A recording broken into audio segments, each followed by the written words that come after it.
Hello everyone, आप सब कैसे हैं? मैं उम्मीद करता हूं कि बहुत अच्छे होंगे और अपनी पढ़ाई को बहुत अच्छे से कर रहे होंगे। मैं Akash Kumar Bhadana ICT virtual classroom में आपका बहुत-बहुत स्वागत करता हूं मेरे प्यारे बच्चों। जैसा आपको पता है मेरे प्यारे बच्चों, हमारी 11वीं क्लास है और 11वीं क्लास में हम लोग देख रहे हैं भारतीय अर्थव्यवस्था और इसी भारतीय अर्थव्यवस्था के अंतर्गत हम लोग बच्चों चैप्टर नंबर 2 आपका पढ़ रहे थे और इसी चैप्टर नंबर 2 के अंतर्गत हम लोग देख रहे थे 1950 से लेके 1990 के बीच की जो अर्थव्यवस्था है, हम उसका अध्ययन कर रहे थे। क्लियर है? तो इसमें हम पंचवर्षीय योजनाओं को देखे थे, उसके साथ हम लोग आपका समृद्धि, समानता, आधुनिकीकरण, समृद्धि क्या होती है, इसके विषय में बात कर रहे थे और हमने इसमें बहुत सारी चीज़ों को पढ़ा और गौर किया था। तो ये बहुत सारी चीज़ों को हम लोग इसके अंतर्गत देख चुके थे। तो मेरे प्यारे बच्चों, अगर किसी का कोई डाउट है, कोई क्वेरी है या कोई भी ऐसी चीज़ है जो आपको समझ नहीं आई है, तो मेरे प्यारे बच्चों, आप मुझसे लाइव जुड़कर चैट के माध्यम से अपनी क्वेरी को, अपने क्वेश्चन को आप मुझसे पूछ सकते हैं। किसी भी स्कूल से कोई भी बच्चा, ठीक है। हम चलते हैं सीधा डिजिटल बोर्ड पर। तो सबसे पहले हमने भारतीय अर्थव्यवस्था के उस दौर को हमने देखा था, तो इतना हम लोग इसमें आपका देख चुके थे। क्लियर है? तो जो हमने सारा पढ़ा, इसमें गौर करके देखा, आर्थिक प्रणालियों के जो प्रकार हैं उनको हमने समझा, ठीक है। और योजना क्या होती है, कहाँ से हमारी प्रेरित है, सेकंड पंचवर्षीय योजना का क्या लक्ष्य है, इसी लक्ष्य के साथ हमने इन सारी चीज़ों को, इन मुद्दों पर हमने गौर करी। महालोबिस जो भारत के योजनाकार हैं, उनके विषय में हमने आपको देखा। सर्विस सेक्टर जो आपके सेवा क्षेत्र हैं, उनको हमने पढ़ा और इसके साथ आधुनिकीकरण क्या होती है, हमने इसको देखा है। आधुनिकीकरण के बाद आत्मनिर्भरता, समानता की हम लोगों ने चैप्टर में बात की है। स्वामित्व के आधार पर देखा है। एग्रीकल्चर को हमने इसमें देखा है कि एग्रीकल्चर में क्या रिफॉर्म्स हुए हैं। क्लियर है?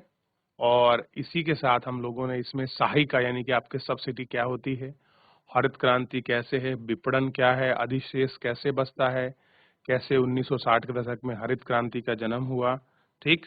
और हरित क्रांति को हमने इसमें आपका पढ़ा है। चलिए, तो ये सब चीजें हम लोग लास्ट लेक्चर तक आपका देख चुके थे। कीमतों के संकेत के रूप में भी हमने इसमें बात कर ली थी।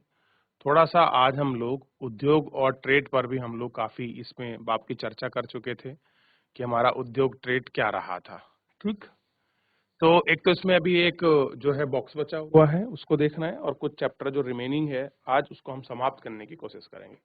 तो चलें सीधा बढ़ चलते हैं। देखिए क्या कह रहे हैं, आपको ध्यान देने की आवश्यकता है। कह रहे हैं कि इस चैप्टर के अंतर्गत पूरा आप देखेंगे, कह रहे हैं कि व्यापार नीति, आयात प्रतिस्थापना, यानी कि हम इस प्रकार की व्यापार नीति को अपनाएं ताकि हम जो आयात कर रहे हैं उसको प्रतिस्थापित कर सकें। प्रतिस्थापित का मतलब है आयात की जगह किसी और चीज को लाना। अब हम क्या ला सकते हैं, निर्यात ही लाएंगे तो ही हमारी अर्थव्यवस्था का जो स्वरूप है, जो स्ट्रक्चर है, उसमें कुछ हो सकता है, उसी में कुछ लाभ होगा, उसी में शायद कुछ बदलाव होगा। तो ये उम्मीद के साथ हम लोग इस तरह से सोचते हैं। जैसे भारत द्वारा अपनाई गई औद्योगिक नीति व्यापार नीति से घनिष्ठ रूप से संबंधित है। प्रथम 7 पंचवर्षीय योजनाओं में व्यापार की विशेषता अंतर्मुखी व्यापार नीति की थी। तकनीकी रूप से इस नीति को आयात प्रतिस्थापन व्यापार कहा जाता है। इस नीति का उद्देश्य आयात के बदले घरेलू उत्पाद द्वारा पूर्ति करना है। क्या है? तकनीकी रूप से क्या कहा है इसमें, इस नीति को आयात प्रतिस्थापन कहा जाता है। इस नीति का उद्देश्य क्या है? आयात के बदले जो हम चीजों को बाहर से मंगा ले हैं उसको घरेलू उत्पादन द्वारा पूरित करना, यानी कि जिन चीजों को हम बाहर से एक्सपोर्ट कर रहे हैं उनको अपने देश के अंदर ही, आपका अपने घर के अंदर ही उनका प्रोडक्शन करना है। उदाहरण के लिए विदेशों में निर्मित वाहनों का आयात करने के स्थान पर भारत से निर्मित कारों के लिए उद्योग को प्रोत्साहित किया जाए। अब कह रहे हैं जो हम कार हैं, जो हम बाहर से मंगवा रहे हैं, उससे ज्यादा बढ़िया है कि हम लोग क्या कर रहे हैं, यहीं से कार मंगाएं, ठीक। इस नीति के अनुसार सरकार ने विदेशी प्रतिस्पर्धा से घरेलू उद्योग की रक्षा की। आयात संरक्षण के दो प्रकार थे, एक प्राशुल्क और एक कोटा। प्राशुल्क आयातित वस्तुओं पर लगाया गया कर है। प्राशुल्क लगाने पर आयातित वस्तुएं अधिक महंगी हो जाती हैं, जो वस्तुओं के प्रयोग को हतोत्साहित करती है। कांटे की वस्तुओं की मात्रा निर्दिष्ट होती है, उन्हें आयात किया जाता है। प्राशुल्क को कोटे के अभाव में जो प्रभाव का होता है कि उससे आयातित प्रतिबंधित हो जाते हैं और उनसे विदेशी प्रतिस्पर्धा से देसी फर्मों की रक्षा की जाती है। हम आयात में कुछ ऐसे बैरियर लगा दें, पहले जैसे आपके प्राशुल्क और कोटा कर दें। प्राशुल्क का मतलब है जब कोई चीज विदेश से आती है तो उस पे हम अत्यधिक जो है टैक्स लगा दें, तो वो क्या है आपका प्राशुल्क। उससे क्या होगा, मान लीजिए आपकी कोई कार है, भारत में बनी हुई कोई एक कार की कीमत, यानी कि कोई भी एक कार मान लीजिए ए कार बनाई है, उस कार की कीमत है आपकी 5 लाख, जबकि जो आयात की गई कार है उस कार की कीमत है 4.5 लाख या 4 लाख रुपए। मान लीजिए 4.5 लाख रुपए है, तो लोग किसको खरीदेंगे, 5 लाख वाली को कि 4.5 लाख वाली को? तो जाहिर सी बात है कि लोग 4.5 वाली को खरीदेंगे। अब इससे क्या होगा, तो जो विदेशी आयात है वो बढ़ेगा, हमारा पैसा विदेश जाएगा, और जो घरेलू निर्मित कार है वो नहीं बिकेंगी। तो सरकार घरेलू उद्योग की फार्म की विदेशी प्रतिस्पर्धा से रक्षा करने के लिए वो लोग क्या करते हैं मेरे प्यारे बच्चों, वो आपका क्या लगा देते हैं, प्राशुल्क और कोटे का फर्म की व्यवस्था करते हैं। यानी कि जैसे ही आपकी वस्तु आएगी, इस वस्तु को वो आपका महंगा कर देंगे, यानी कि टैक्स लगा देंगे, और यही वस्तु आपका 5.25 लाख रुपए 5.5 लाख में हो जाएगी। और भारतीय कितने बिकेगी, 4.5 में। तो इस तरह से ये जो भारतीय फर्म है ये उनकी रक्षा करते हैं। संरक्षण की नीति इस धारणा पर आधारित है कि विकासशील देशों के उद्योग अधिक विकसित देशों द्वारा वस्तुओं से प्रतिस्पर्धा करने की स्थिति में नहीं है। कैसे नहीं है, प्रतिस्पर्धा करने की जो स्थिति है उसकी स्थिति में नहीं है। यह माना जाता है कि यदि घरेलू उद्योग का संरक्षण किया जाता है तो समय के साथ वे प्रतिस्पर्धा करना भी सीख लेंगे। हमें योजनाकार को यह आशंका थी कि यदि आयातित पर प्रतिबंध लगाया जाता है तो विलासिता की वस्तुओं के आयात और विदेशी मुद्रा के खर्च होने की संभावना बढ़ जाती है। 1980 के दशक में मध्य तक निर्यात संवर्धन पर कोई गंभीर विचार नहीं किया जाता। कह रहे हैं इस पर कोई भी आपका जो गंभीर विचार है वो आपका नहीं किया जाता। ठीक, औद्योगिक विकास की नीति का प्रभाव, आप कह रहे हैं जो इंडस्ट्रियल जो आपकी पॉलिसी आई थी उसकी नीति का क्या इफेक्ट पड़ा, उस प्रभाव को थोड़ा सा हमें देखना है। कह रहे हैं कि औद्योगिक विकास की नीति का प्रभाव, प्रथम 7 पंचवर्षीय योजना के दौरान भारत के औद्योगिक क्षेत्र की उपलब्धियां वस्तुतः उल्लेखनीय रही हैं। कह रहे हैं जो प्रथम 7 पंचवर्षीय योजनाएं जो स्टार्टिंग की 7 5 ईयर प्लानिंग है, अगर उनमें आप बेसिकली बात करें औद्योगिक क्षेत्र की, तो जो ने अचीवमेंट की हैं वो उल्लेखनीय रही, यानी कि काबिले तारीफ है। उल्लेखनीय का मतलब है काबिले तारीफ, कि आप उसमें देख सकते हैं किस तरह से उन्होंने ग्रोथ किया है। ठीक, कह रहे हैं औद्योगिक क्षेत्र द्वारा प्रदत्त की गई जीडीपी का अनुमान 1950 से 51 में 13% है। कितना है, 13% था। कब था वो आपका 13%, 1950 से 51 में 13%। अब आप देखिए यह बढ़कर 1951 में कितना हो गया, 24% हो गया। जीडीपी से उद्योग में हिस्सेदारी में बढ़ोतरी विकास का एक महत्वपूर्ण सूचक है। इस अवधि के दौरान औद्योगिक क्षेत्र की 6% वार्षिक वृद्धि दर की प्रशंसनीय है। कह रहे कि 6% पर ईयर के हिसाब से जो ये चीजें बढ़ी हैं ये अपने आप में काबिले तारीफ है। भारतीय सूती वस्त्र उद्योग और पटसन तक ही सीमित नहीं थे। वस्तुतः उद्योग क्षेत्र द्वारा सार्वजनिक क्षेत्र के कारण विविधतापूर्ण बन गए थे। लघु उद्योग के संवर्धन से लोगों को अवसर प्राप्त हुए जिनके पास व्यवसाय में आपका प्रवेश करने के लिए बड़े फर्म का प्रारंभ करना आपका पूंजी नहीं थी। तो विदेशी प्रतिस्पर्धा के लिए प्रति संरक्षण से उन्हें इलेक्ट्रॉनिक और ऑटोमोबाइल क्षेत्र में देसी उद्योगों का विकास हुआ। अब देखिए, आप देखते हैं कि एक समय था जब भारतीय अर्थव्यवस्था में बहुत मंदी देखी जाती थी, लेकिन जैसे जैसे हमारा देश आगे बढ़ रहा था हमारी औद्योगिक प्रगति भी उसी हिसाब से बढ़ रही थी, क्योंकि हमारी योजनाकार ने जिस प्रकार से भारतीय पंचवर्षीय योजनाओं को समाहित कर दीर्घकालीन विकास और अल्पकालीन विकास के जो लक्ष्य को हासिल किया था उसके हम सही दिशा पर जा रहे थे। तो विदेशी प्रतिस्पर्धा का संचलन करने के लिए अगर आपको कोई भी बड़ी फर्म आपको शुरू करनी है तो आपके लिए कैपिटल, आपको पूंजी, आपको एसेट चाहिए। लेकिन अगर वो नहीं है तो क्या करेंगे, तो ऐसे में कोई भी बड़ी इंडस्ट्री सेटअप करने में अपने आप में चैलेंज है। अब क्या हुआ ऐसे में? औद्योगिक विकास तो हुआ और जिन तरह से हम सोचते थे वो संभव नहीं हो सकता। बड़ी मैन्युफैक्चरिंग यूनिट लगने के लिए बड़ी टेंशन थी। तो कह रहे हैं भारतीय अर्थव्यवस्था की समृद्धि में सार्वजनिक क्षेत्र द्वारा किए गए योगदान के बावजूद कुछ अर्थशास्त्रियों ने सार्वजनिक क्षेत्र के अनेक उद्यमों के निष्पादन की कड़ी आलोचना की है। कह रहे हैं कुछ अर्थशास्त्री ऐसे हैं जो सार्वजनिक सेक्टर के जो उद्यम है और उन उद्यमों की जो आपकी परफॉर्मेंस है उसकी आलोचना करी है कि इतनी बड़ी इंडस्ट्री है, इतनी हैवी इंडस्ट्री है, इतनी हैवी इंडस्ट्री होने के बाद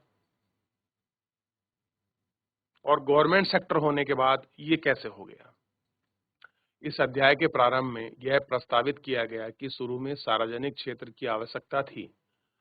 कैसे थी? कि जब हम लोग हमारा देश चल रहा था, हमारी अर्थव्यवस्था आपकी पटरी पर आने वाली थी, तो उस समय हमको क्या चाहिए थे? हमको सरकारी उद्योग चाहिए थे जिनका स्वामित्व किसके पास हो? सरकार के। आप जानते हैं प्राइवेट मतलब किसी निजी फर्म के हाथ में हो। सार्वजनिक मतलब क्या होता है? जिसमें आपका टोटल कैसा हो? आपका सारा गवर्नमेंट का हो। एक होता है सेमी गवर्नमेंट जिसमें प्राइवेट और सरकारी कंपनी मिलकर ज्वाइंट आपका वेंचर करती हैं। तो ये हमको देखने होते हैं। ठीक, यह व्यापक रूप से स्वीकार किया गया कि सरकारी उद्यमों के कुछ वस्तु और सेवा के उत्पादन जारी रखा जाएगा, इनकी कोई आवश्यकता नहीं है।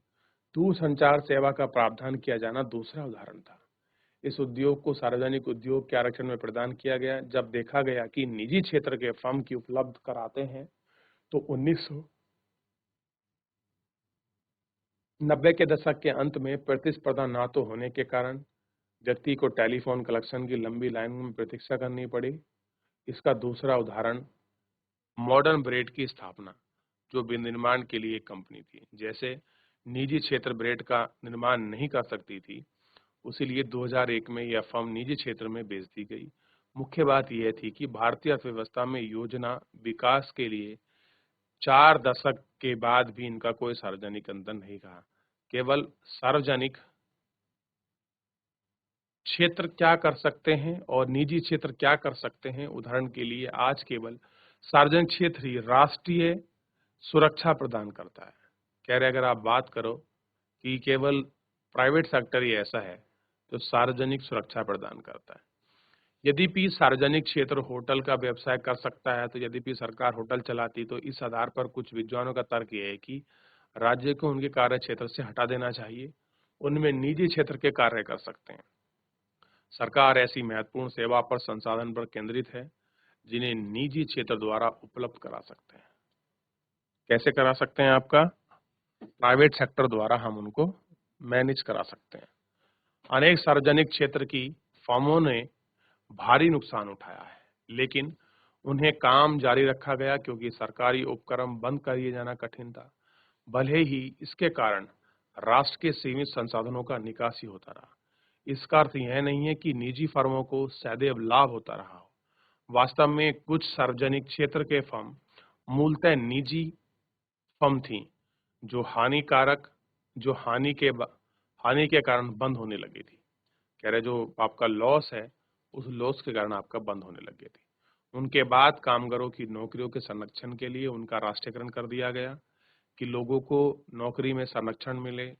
संरक्षण का मतलब है कि कभी भी अनसर्टेन कंडीशन में उनको जॉब से ना निकाला जाए, उसके लिए उन्होंने कुछ आपका संरक्षण दिया है। किसके लिए? जो विशेषकर कामगार हैं जो उनके अंतर्गत काम कर रहे हैं। कब है कंडीशन? बंद होने के कारण में कोई ऐसी कगार पर आ जाए, वो तब की ये बात कर रहा है और उस समय की जो मांग कर रहा है।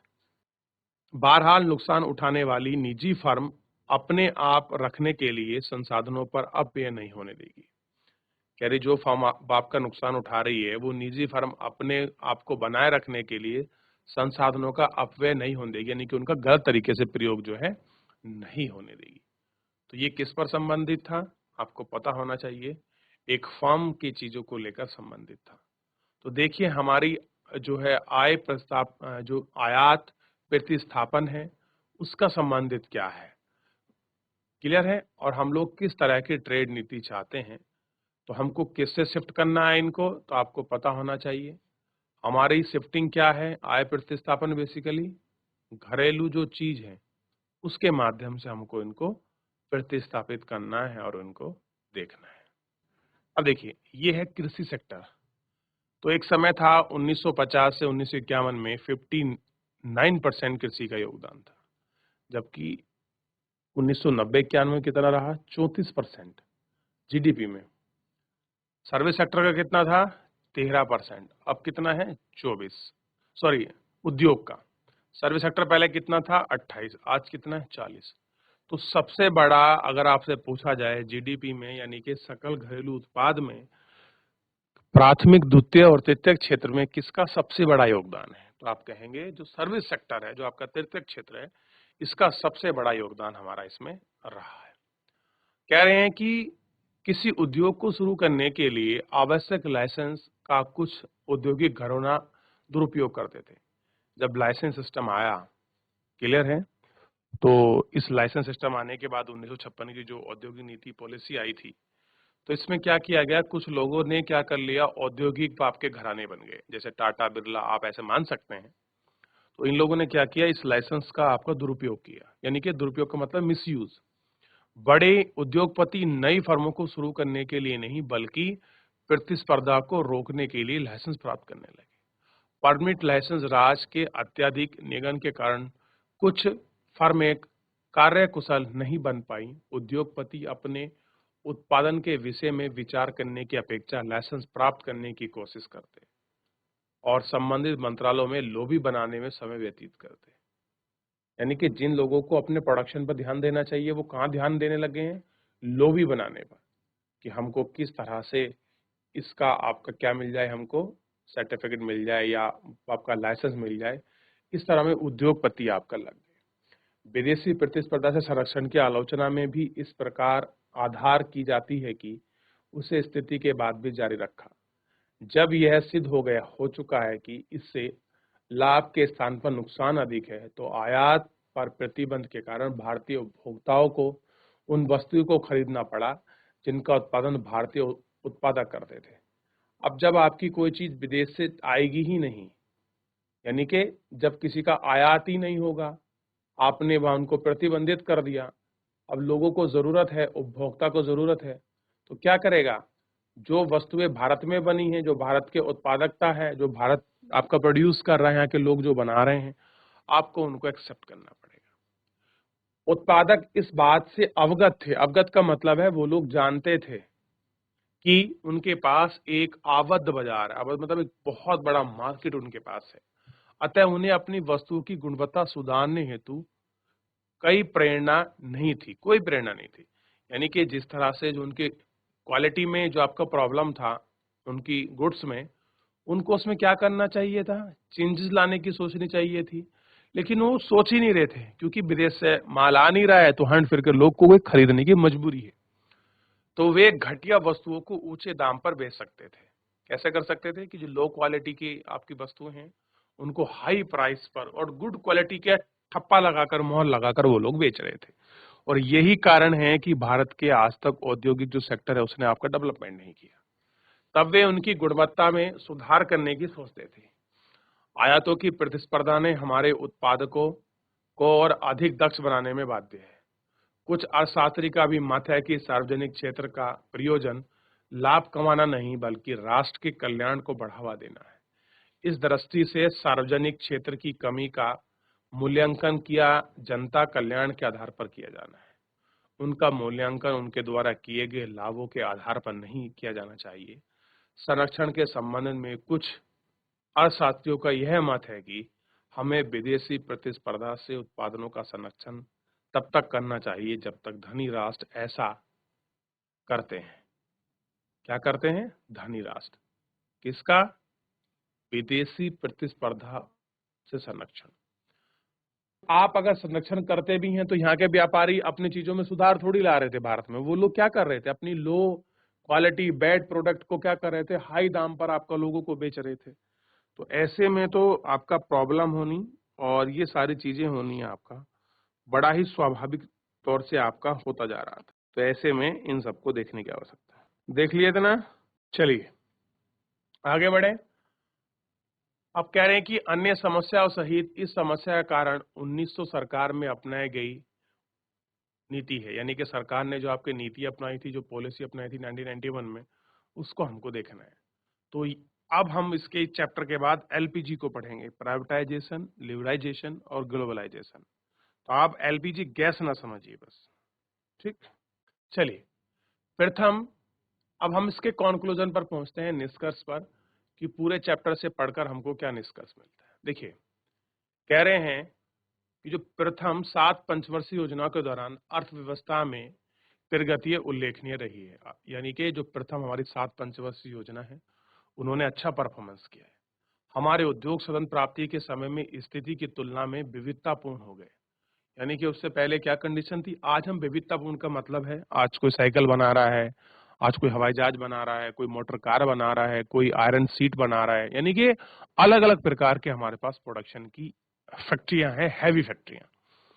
हरित क्रांति के जो आपके परिमाण से क्या हुआ, भारत खाद्य में आत्मनिर्भर बन सका।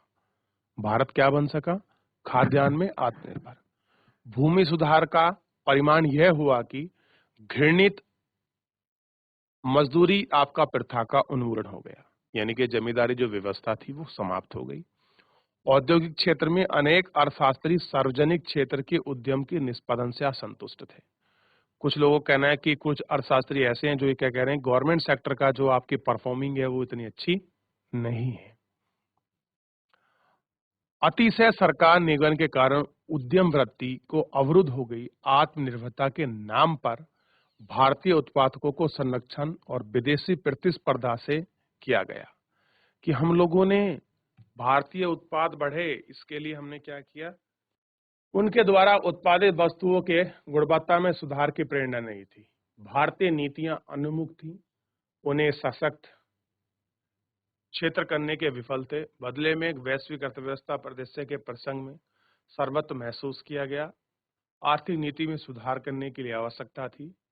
भारतीय अर्थव्यवस्था को अधिक सफल बना पाए 1951 के विषय में 1991 में एक नई आर्थिक नीति शुरू हो गई, जिसपे हम लोग क्या करेंगे, आगे आपकी चर्चा करेंगे और इसको देखेंगे। तो इस तरह से आपका पूरा चैप्टर जो है हमारा हो गया है। तो कल आप लोग इसको एक बार देख लीजिए, पढ़ लीजिए। किसी को डाउट है आप देख कर सकते हैं। देखिए कितने आसान क्वेश्चन है।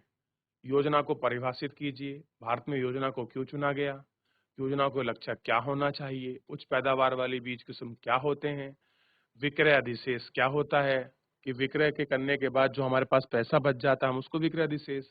कृषि क्षेत्र में लागू होने वाली भूमि सुधार को व्याख्या कीजिए। हरित क्रांति क्या थी, किसानों को कैसे लाभ पहुंचा, योजना के रूप में समानता समृद्धि की व्याख्या कीजिए। तो ऐसा कोई क्वेश्चन है जो आपने अभी तक इसमें पढ़ा हो और कुछ आपको डिफरेंट मिला हो? तो ऐसा नहीं है। तो ये सारी चीजें थी इसमें जो बड़ी इंपॉर्टेंट थी। इतना आपने देख लिया, तो इस तरह से जो पूरा आपका चैप्टर है ये समाप्त हो गया। क्लियर है? अगर पूछ ले लाइसेंस में आपका परमिट राज किससे संबंधित था, तो औद्योगिक क्षेत्रों के अंतर्गत कुछ उद्योग को स्थापित करने के लिए पहले तो सबको लेना पड़ता था, लेकिन अब कुछ ऐसे उद्योग हैं जिनको स्थापित करने के लिए आपको परमिशन लेना पड़े। चलिए, तो इस तरह से आपका चैप्टर समाप्त हो गया। कल हम लोग मिलेंगे उदारीकरण, निजीकरण और वैश्वीकरण की एक समस्या पर। तो कल हम लोग इसके अंतर्गत आपका बात करने वाले हैं। तो फिलहाल ये चैप्टर आपका देख लीजिए। इस तरह से जो है आपका पूरा चैप्टर जो है कंप्लीट हो गया। तो आप इसे ध्यान देंगे तो हमने क्या पढ़ा, भारतीय अर्थव्यवस्था का 1950 से 1990 के बीच का समय। चलिए ध्यान दीजिए। तो मेरे प्यारे बच्चों, तो आज के चैप्टर के अंतर्गत हम लोगों ने सारी चीजों को गौर करके देखा, बहुत अच्छे से पढ़ा। चैप्टर का हर एक पहलू को हमने पूरा इसमें अच्छे से देख लिया। तो आपको इन सब चीजों को गौर करके आपको समझने की आवश्यकता है। तो फिलहाल आज के लिए इतना ही। धन्यवाद।